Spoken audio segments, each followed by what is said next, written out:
He doesn't say a word. He never does. He just walks into the forest, looks at the land for a moment, and gets to work. And what he builds over the next few days with nothing but his hands and a few simple tools is something most people today wouldn't even know where to begin. Watch closely, because every single step he takes here is something our ancestors knew by heart. And somewhere deep in us, we still remember it too. He starts with a stick. Not even a shovel, just a sharpened stick he uses to score the outline of where the shelter will sit, pressing it into the earth like he's drawing a blueprint directly on the ground. This is called sight reading, and it's the most important skill in wilderness building. He's not just picking a random spot. He's looking at the slope of the land so rainwater will run away from him, not toward him. He's checking the angle of the sun so the opening faces warmth. He's feeling the soil to know how hard the dig will be.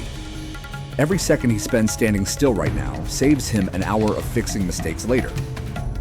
Then he picks up his first real tool, a wide, flat digging hoe with a long wooden handle, and he drives it into the earth with a clean, heavy stroke. The sound it makes, that sharp thwack of iron-biting soil, is the sound of something beginning. He works the hoe in a chopping rhythm, breaking up the topsoil in rows, loosening it before he moves it. Because fighting compacted earth all at once is how you exhaust yourself before the real work even starts. He knows this, so he works smart. He switches to a shorter-handled spade next to scoop and throw the loosened soil to one side, building the excavated mound in a consistent direction so it doesn't slide back in. Then comes the mattock, a heavier, pick-shaped tool. When he hits the layer of hard clay beneath the topsoil, which doesn't give up easily, he swings it with his full body, not just his arms, letting the weight of the head do the work on the downswing. And with each strike, the clay cracks open a little more. Root systems cross his path twice. He doesn't hack at them blindly. He traces each root with his fingers, finds where it's thinnest, and severs it there with a small folding handsaw, clean and deliberate. No wasted energy, no frustration. Just one problem at a time, solved and moved past. The trench grows slowly, steadily, about 2 meters wide, 1.5 meters deep. And as it does, something remarkable starts to come out of the earth alongside the soil. Stones. Dozens of them. Smooth, round river stones. Flat slabs of shale. Dense chunks of granite that have been sitting in that hillside for longer than any human structure standing today. He does not throw them away. He sorts them. Flat ones in one pile, round ones in another, small fragments to the side, because he already knows what each one is going to become. Now the digging is done, and he moves without pause into the next phase, laying the floor. He carries the flat stones down into the trench one by one and begins pressing them into the soft base of the excavation, fitting them together, the way you'd fit pieces of a puzzle that weren't designed to match, but can be made to. He tests every single stone before committing to its position, pressing his full weight down on it, rocking it slightly. If it moves, he pulls it up, adds a smaller wedge stone underneath, and tries again. This process, called dry stone laying, requires no mortar, no adhesive, nothing manufactured. The stones hold each other through weight, friction, and the geometry of how they interlock. Get it right, and that floor will outlast concrete. The camera catches the detail here. His hands turning a stone one way, then rotating it 45 degrees, then pressing it into place with a sound like a quiet confirmation, a small, solid click of stone against stone that means it's locked in. As the floor spreads across the base of the trench, it starts to look less like a construction site and more like something ancient, like a room that was always there, waiting to be uncovered. By the time the last stone is seated and he stands on the finished floor and it holds without a single wobble, the shelter already feels real. It has a ground. Everything else is just walls and a roof. And walls and a roof, for a man who knows what he's doing, are just a matter of time. He selects his timber next. Not living trees, that would be wasteful and slow. He finds already fallen hardwood nearby, dry enough to work but not so old it's gone punky, and soft, and he tests each log by striking it with his knuckle. A sharp, clear knock means solid wood. A dull thud means rot inside.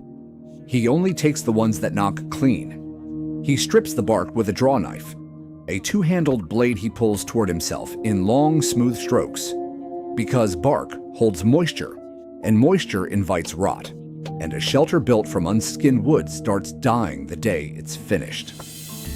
Beneath the bark, the wood is pale and smooth, and slightly cool to the touch, and the grain of it runs long and straight, and tells him exactly how this piece wants to split, how it wants to be worked, where it's strong and where it's not.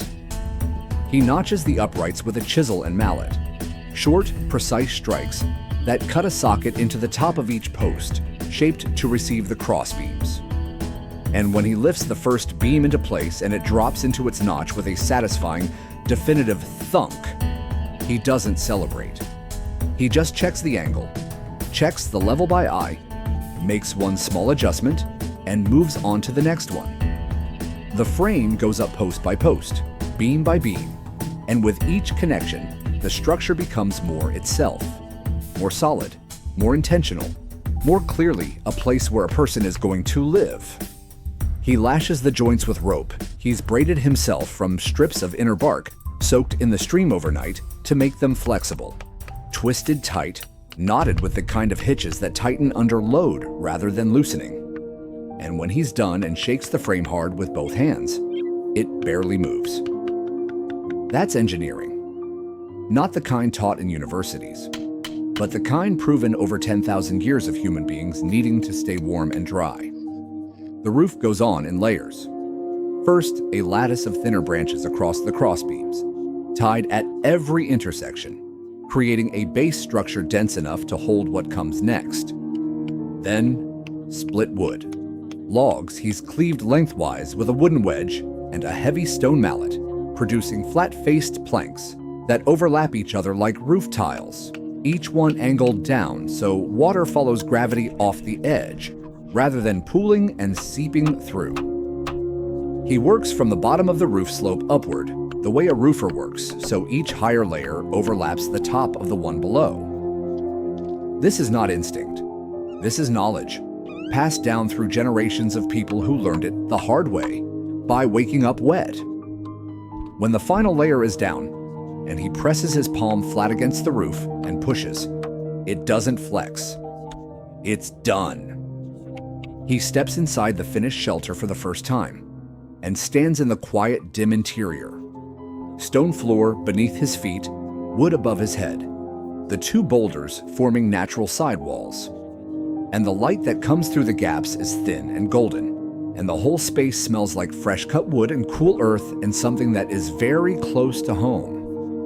What he does next is the part that most people watching these videos miss, because they're focused on the building. But this is where it gets really interesting. He sits down in the doorway of the shelter with a short, thick piece of hardwood in his lap and a carving knife in his hand, and he starts to make things. A bowl first, shallow and wide, hollowed out with a curved scraper, following the grain of the wood so the tool works with the material, rather than against it. Then a spoon, then a flat paddle, then a small forked stirring tool. Each one emerges from the wood slowly, the shavings curling away from the blade in thin pale ribbons, and each one is shaped by function, not by aesthetics, not by trend, but by the simple question of what this hand needs to do this job.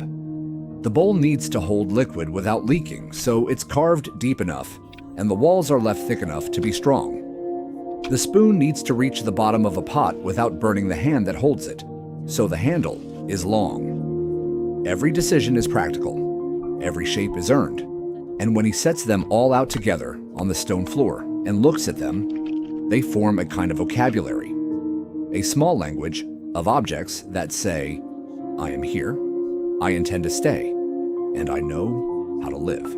The fire comes last, and it comes almost tenderly. He builds it outside the shelter in a ring of stones.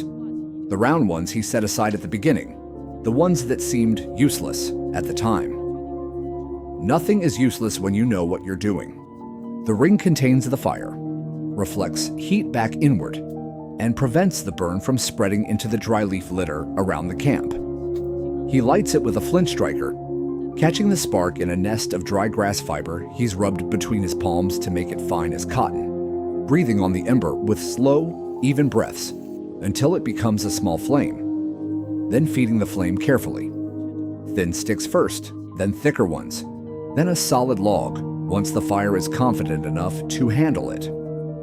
Over the fire, he sets a clay pot on a green wood tripod. Into the pot goes water from the stream, and into the water go vegetables he's gathered from the forest edge, and something dried and fragrant from his bag, and the smell that rises with the steam is warm and earthy and deeply real. He sits back against the stone of the shelter entrance, the bowl in his lap, the fire in front of him, the forest going dark and quiet on all sides, and he eats. Slowly, without looking at anything in particular.